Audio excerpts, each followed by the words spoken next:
So welcome back to the YouTube channel, guys. Today we're going to be talking about hair porosity, certain things to do according to your hair porosity, what to do and what not to do, how to determine your hair porosity. So if you're ready to listen or to hear what I have to say, stay tuned for the video.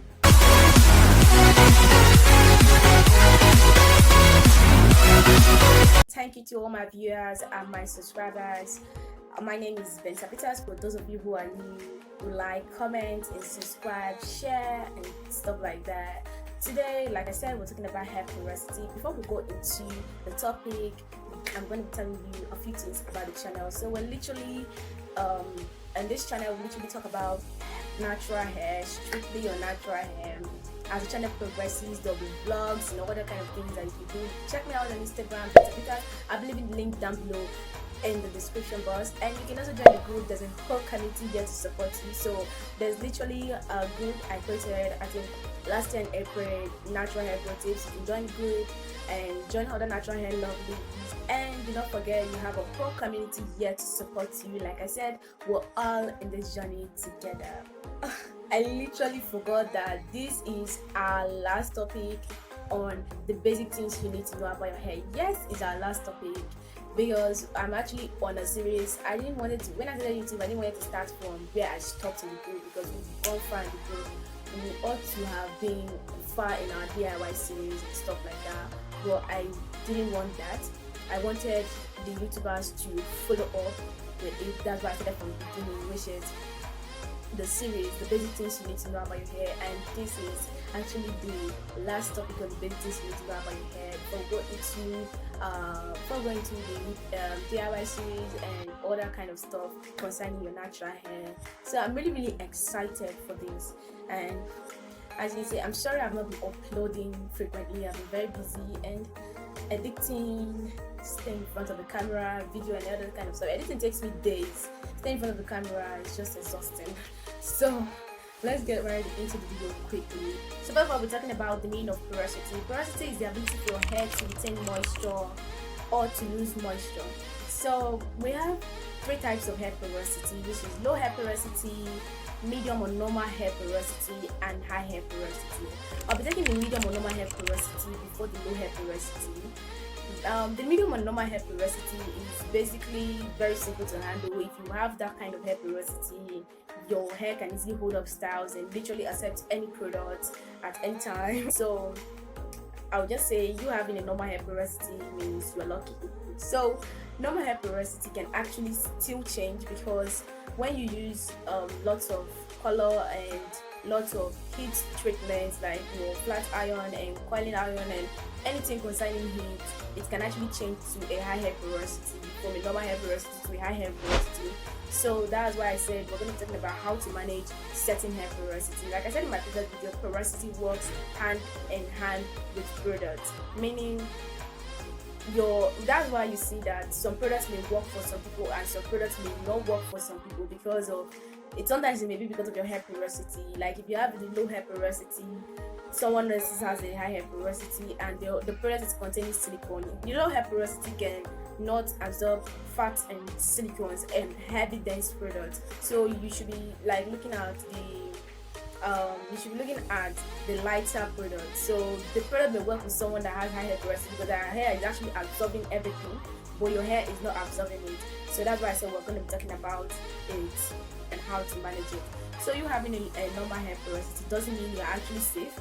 You can actually use any product and your hair can easily work with any styles. Like your hair can work with anything at all, and it can hold up styles. It's pretty easy to manage. But when you are using too much of coloring, like your dyes, and too much of heat treatment, it can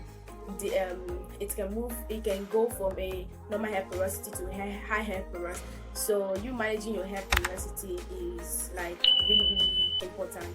Now we're going to get over to the low hair porosity. Low hair porosity, your cuticles are tightly packed, meaning they are very close, and absorbing products is the problem here. Your hair retains moisture, but it hardly absorbs products, and which is the problem here. So you having a hair porosity, you can go in for lighter oils like your grapeseed oil and your sweet almond oil, etc. Name it all. There are lots of light oils out there that you can use, and you should actually avoid silicone products like your or fatty products. You should avoid silicone or fatty products. Then your hair can actually accept surface shampoo. Yes, your hair can accept surface shampoo because you tend to have lots of build up. Since your hair isn't absorbing much of the product, you tend to have lots of build up, and you need something to cleanse it.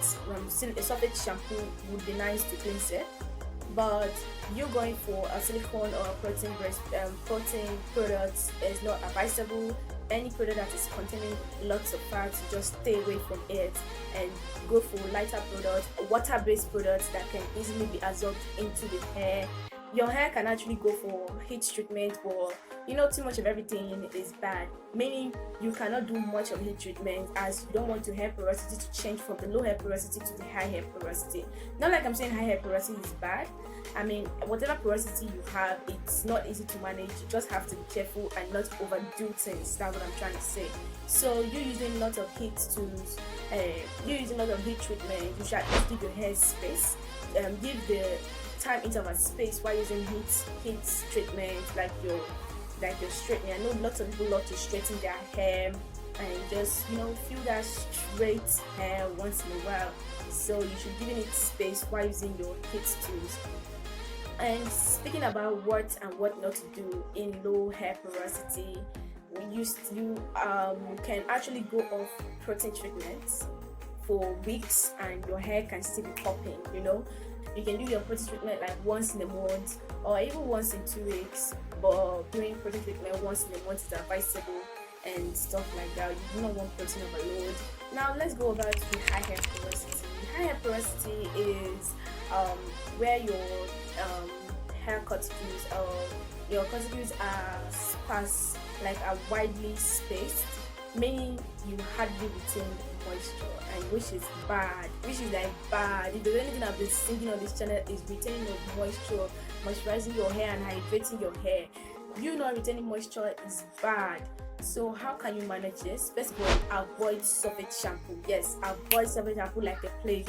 And you using silicone and fat products would be really helpful. You using silicone, you can easily absorb any fats or any fat products like the silicone products or the fat products. So if there's anything I'm literally going to say is whenever you want to buy any product, whatever hair porosity you have, you should check the content and know if it's suitable for you or not.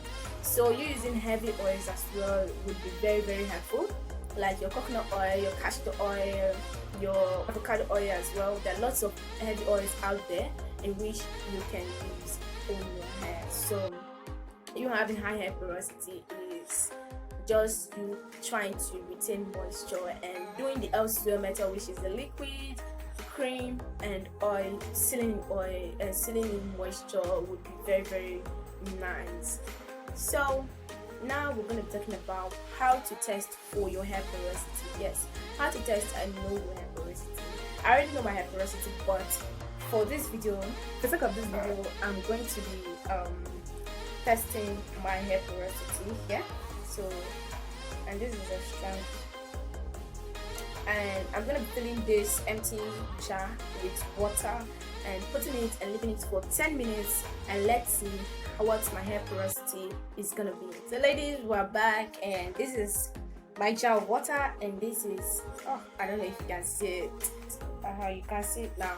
So this is my hair strand, and I'm going to be putting it in this water and leaving it for 10 minutes at least. Before I'm done with this video, we're going to be checking. So I'm going to be leaving it for 10 minutes and let's see what my hair porosity is. I already know my hair porosity, but I'm going to be leaving it for 10 minutes.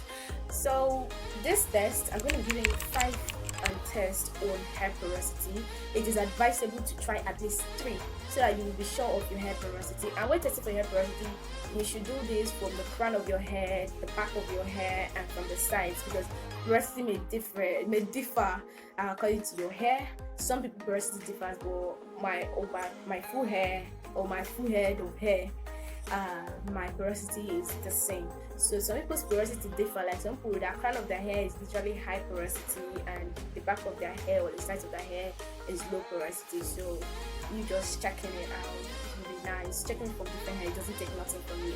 So first test in hair porosity. Before you start your hair porosity, you wash your hair off any products, like any products. You use a shampoo and wash your hair, cleanse your hair, and get rid of any kind of product in your hair. Then you let your hair dry.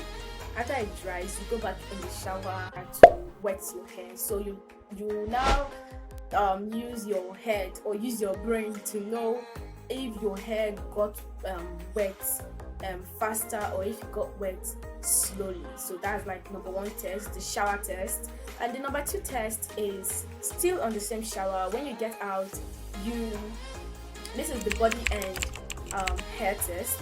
You literally stand in any place, not using hair dryer or anywhere, just stand anywhere, any part of your house, and wait to know which part dries first, if your body dries first or your hair dries first. So that's how you determine your hair porosity. And number three, which is this test, that's the water test. You put your strand of hair from different parts of your head and put it in a glass jar, a glass cup, anything at all that's containing water, and let it stay for 10 minutes without shaking it and see what your hair porosity is. So actually the glass jar I just brought up is different from the glass jar and my strand of hair is in. So that's why I said without disturbance, without shaking, put on a flat surface table and leave it for 10 minutes and see if your hair sinks to the bottom, or if it's at the middle, or if it's at the top of the water. If your hair is at the top of the water, you have low hair porosity. If your hair is at the middle, meaning you have normal or medium hair porosity. Then if your hair is at the bottom, meaning you have high hair porosity. Don't forget, it's just 10 minutes that you need for you to determine your hair porosity, and do not shake the glass jar, do not disturb it, let it stay in peace. So the fourth way to check your hair porosity is products. Yeah, for this you can use your leave-in conditioner. You put it into your hair and see how it absorbs it. Yes, this test literally takes a day or some couple of hours to see if your hair will get dried at the end of the day, or if it will still have that moisture it needs. So if your hair gets dried or it's still really greasy, really greasy, you know your hair is low porosity. And if your hair is like dry and brittle, then you know it's high hair porosity. And if your hair is not greasy, it's not dry, you know it's your normal hair porosity. So as well as you're doing that, the fifth test for your hair porosity, I'm not with my natural hair, I've done this test, is taking a piece of your hair. I said I'm not with my natural hair, I've done this test. So taking a piece of your hair to know your hair porosity, take like something like this from your hair and slide upwards and downwards. If you have lots of bump while sliding upwards, meaning you have high hair porosity, because of according to what I've read, the hair when you have high hair porosity, you have lots of pores. Then if it's rough and you have a bump, then you know you have high hair porosity. But if it's smooth, you go down and you go up and you go down and it's smooth, you know you have low hair porosity. So this is literally the test for hair porosity. Try at least 3 of these tests to determine your hair porosity. Before I go, let's see which hair porosity I have. Okay, so yeah. Oh, I don't know if you guys can see this. So I literally have high hair porosity. I've actually checked my hair porosity before, and I literally expected to have a high hair porosity. So let me know if you actually checked your hair porosity, what's your hair porosity and stuff like that. And stay tuned, because we're actually going into the DIY series and stuff you can use for your hair to improve your hair growth and attain that healthy hair image you want to. So if you found this video helpful and you loved the video, do like, comment, subscribe, hit the notification bell so that you'll be notified anytime I upload a video. You can also join the group. Do not forget, it's the whole community here to support you. To join the group, Natural Hair Growth Tips, I'll leave the link down in the description box. Then you can check me out on Instagram and to know more about me, you can follow me and stuff like that. So that's it for this video, guys. I hope it's helpful and I hope you do like the video. Bye.